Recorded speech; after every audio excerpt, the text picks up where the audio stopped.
in hearing us out, but may I defer to the chairperson now of the committee?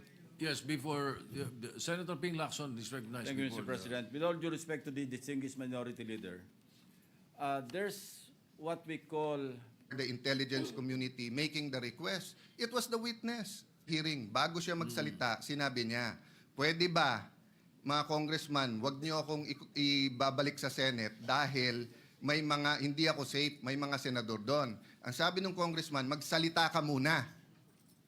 Meaning condition pa nila, magsalita ka, saka na. That's why I think, in fairness to the speaker, no? I don't think this is his personal I don't think wishes. he was also present.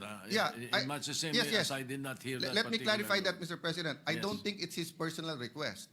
I think he was conveying it as speaker to this chamber in the same manner na pag may request kami sa House, either the majority leader or the Senate President will request it. But hindi naman po alam ng tao na ang request ay formal eh.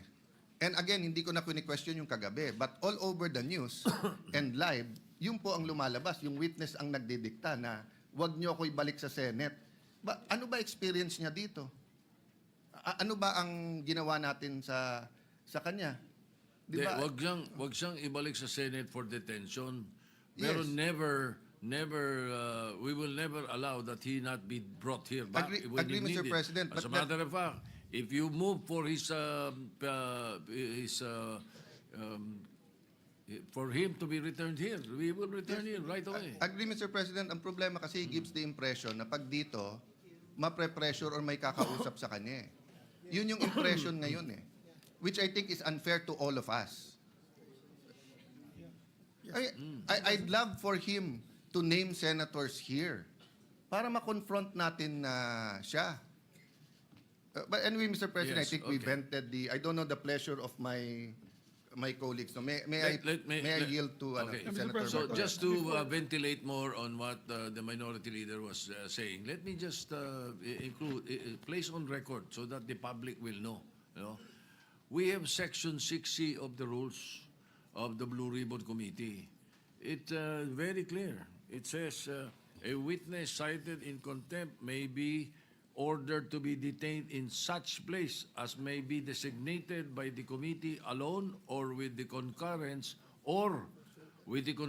of the Senate President. Or either. Just on the rules, we've done this already in the past, and we have not deviated from the rules. But if our good colleagues would like to discuss this further, maybe in a caucus, after the speeches, we could have a caucus and discuss, Mr. President, if we want him back here, or we would keep him in the PNP Custodial Center. Yes, so that we can continue with the debates. We'll continue with that. But before I recognize Senator De La Rosa or Senator Marcoleta, again, for the concern of the minority leader, the People's or the Independent Commission that is being created, we leave it up to the executive. That's their problem. But in the Senate, I have filed since August 16 the Independent People's Commission. Perhaps your concern can be addressed in our own bill. I hope very soon we will be conducting a hearing of the matter. Yeah, both, Mr. President, because if you remember, during the time of Ferdinand Marcos Sr., there were independent commissions. And the opposition, and we are the new opposition here, Yes. advocated that. But I am studying your bill, and I thank you for filing it, Mr. We President. can include that. We can include that. And this bill will be a lot better than the executive order because the executive order can be shut down by the Supreme Court. But especially Section 4 of the proposed executive order. But in Section 4 of the Independent People's Commission, we are practically addressing that already right there in the bill. All right, thank you. Senator, are you giving way? Senator you, Mr. Marcoleta is President. recognized. May I have the permission, Mr. President, to read your letter addressed to the House Infrastructure Committee dated September 8, 2025. This is to formally approve your request for Mr. Bryce Hernandez to attend your hearing tomorrow, September 9, 2025, 9 a.m. at the People's Center House of Representatives. We expect that he be returned safely immediately after the said hearing to the Senate.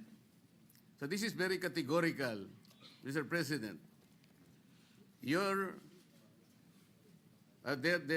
request that he be called for hearing in the House of Representatives was conditioned upon his safely return to the Senate. There is no need for a motion, Mr. President. I was still the chairman of Blue Ribbon Committee at the time, and it was very clear that we committed him to the custody of our Sergeant at Arms. Not in Quezon City, not anybody else. And so, as already asked by Senator Alan, we are not supposed to change the rule. I move, Mr. President, that he be back immediately to the custody of the Senate, not only because this is the condition that you gave them, but more importantly, in order to erase the perception that if he is here in the Senate, he is not safe. I will reject the idea that if he returns in the Senate, manganganib ang buhay niya. It is as if that we are giving credence to his statement, which I believe is not true, Mr. President. Mr. President. Majority Leader? Yes, Mr. President, with due respect to our colleague, Senator Marcoleta, there was an intervention. Actually, he was supposed to come back to the Senate, but the Speaker of the House had intervened and asked if he can be kept in the House, which you did not agree. And Yes. you said that we will put him in the PNP Custodial Center under the custody still of OSA and the Senate. Legal custody of the Yes. Senate. So Still. when he wrote the letter, Your Honor, wala pang intervention. So walang kasalanan dyan si Senate President. He was going to bring him in, but we are not bending any rule. But because the the Senate request- President already has said the rule. Mr. which allows President, the us- request of the Speaker of the House of Representatives is inconsequential here. Legal or otherwise, the custody must be here. They are only asking us to lend him to their committee. The legal custody is still acquired by the Senate.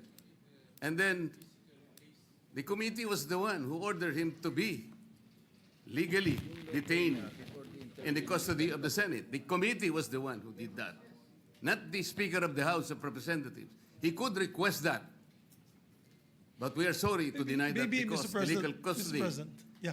legal or physical, is still with the Senate. Mr. President, I think the points raised by Senator Marcoleta are valid. I think at the time, the witness had no fear of his life, but now he has fear of his life. We will guarantee that he's safe, even if he's in the Senate. No, that's why we're guaranteeing his safety if he's here in the Senate. But let's also be transparent, Your Honor, because I think the question there is, kung meron bang mag-influensya pa sa kanya. That Diba? was the point of Later the on. minority leader. Correct. There might be a perception that if he's here, he might be influenced by someone. That is also Correct, Mr. President. the minority leader made mention of that. And that's why I believe the Senate President made that decision to keep him in a neutral area, which is the PNP Custodial Center. But then again, Mr. President, we're a deliberative body. If the body would wish him back here to the Senate, then we can discuss it further. Mr. President, just a quick intervention. Go ahead, Senator Lacson. I would like to echo the earlier manifestation of the Majority Leader. Yung letter po ng ating Senate President was valid before the intervening event occurred. So we cannot invoke the letter of the Senate President kasi wala pa yung intervening event na mayroong request from the Speaker of the House. And the Senate President, using his own wisdom, granted the request, but we have not given